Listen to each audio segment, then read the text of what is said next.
Hello class, and welcome to the CS 411 Artificial Intelligence course. This is a very interesting class where we will be learning about topics such as machine learning and deep learning, as well as about applications of such technologies in our everyday lives. You will have a chance to learn how the GPS navigational system finds the shortest path between two locations, how Siri or Cortana recognize your voice, and how Facebook uses image recognition technology to automatically label tag users on uploaded pictures.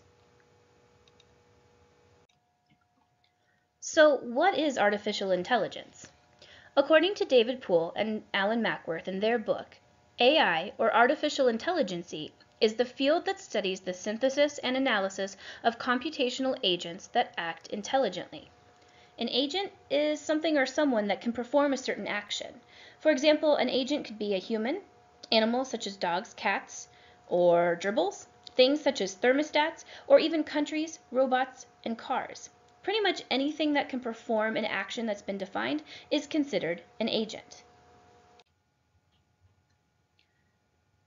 Throughout history, there's been a great deal of evidence that humans were trying to develop intelligent agents or models of the mind for as long as they've been trying to invent anything. Some examples are clockwork, hydraulics, telephone switching systems, holograms, analog computers, and digital computers. John Hoagland, in his book, on page 85, describes the philosopher Thomas Hobbes as the grandfather of artificial intelligence. Within his writings, Thomas Hobbes stated that thinking was symbolic reasoning, just like talking out loud or working out an answer with a pen and paper. What is considered to be the first general-purpose computer was the analytical engine designed by Charles Babbage. He worked on this until his death in 1871, but interestingly, it was not built until the 1940s, when scientists had the resources to overcome the obstacles that Babbage faced in the 19th century. There are two major computational models we'll be looking at with artificial intelligence. First, and most famously, was the Turing machine by Alan Turing, and of course the lambda calculus by Alonzo Church. The Turing machine is not a machine that you can touch or see or use. It's hypothetical.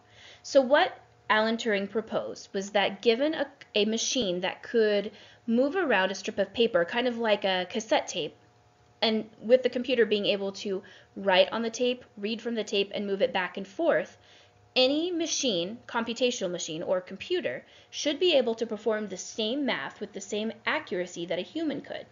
So given the right parameters, if it was set up properly, and given the correct variables, this hypothetical Turing machine could then perform the same kind of math that a human counterpart could sitting beside it. What this led to was the ability for scientists to say what a computer could and could not do.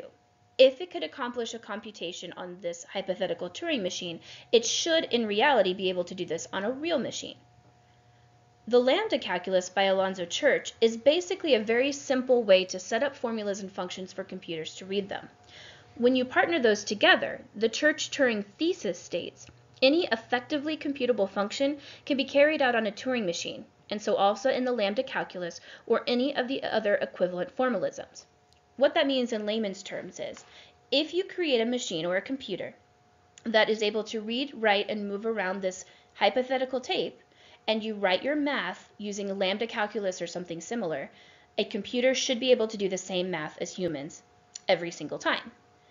Later, what this led to was the very famous Turing test, which is what scientists used for a long time to determine whether communication, math, actions were being performed by a computer or by a human. They used the Turing test to kind of trick whoever they were studying, because if the computer could not pass that Turing test, you knew it was not human intelligence, it was artificial intelligence.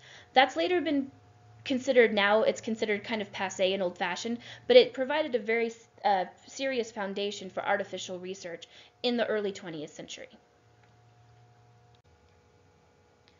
So where are we now? In the 1990s and the 2000s, we saw a huge development in AI technology. There was noticeable improvement in subdisciplines such as perception, probabilistic and decision theoretic reasoning, planning, machine learning, deep learning, and many other fields. In our everyday lives, we can also see a rapid use of AI. For example, with personal security, we use machine learning at airports, stadiums, concerts, and other venues to provide fast and reliable screening. Every time you walk through a metal detector or you're scanned by the TSA at the airport, they are using artificial intelligence to help them make a decision whether you're a safe or a harmful person.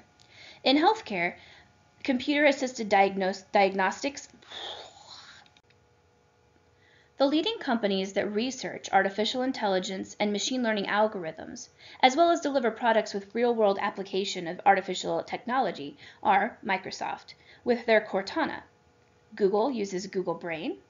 Facebook uses face recognition, and one that you may not be familiar with is Baidu. It's actually the #1 search engine in China, and it's also the leader in world artificial intelligence research.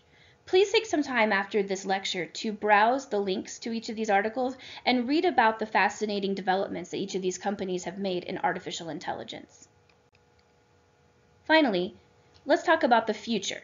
What's going on in the next 10, 25, even 100 years? Stanford has led the way in helping us determine this, and they're actually doing a 100-year study that determines how artificial intelligence will affect how we live, work, and play in the future. The research of influence of artificial intelligence continues, and it's affecting the following different areas: transportation, service robots, education, low-resource communities, public safety and security, and employment and workplace.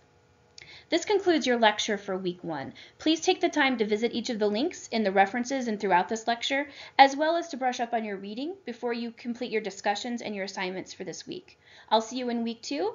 Study hard and have a wonderful week.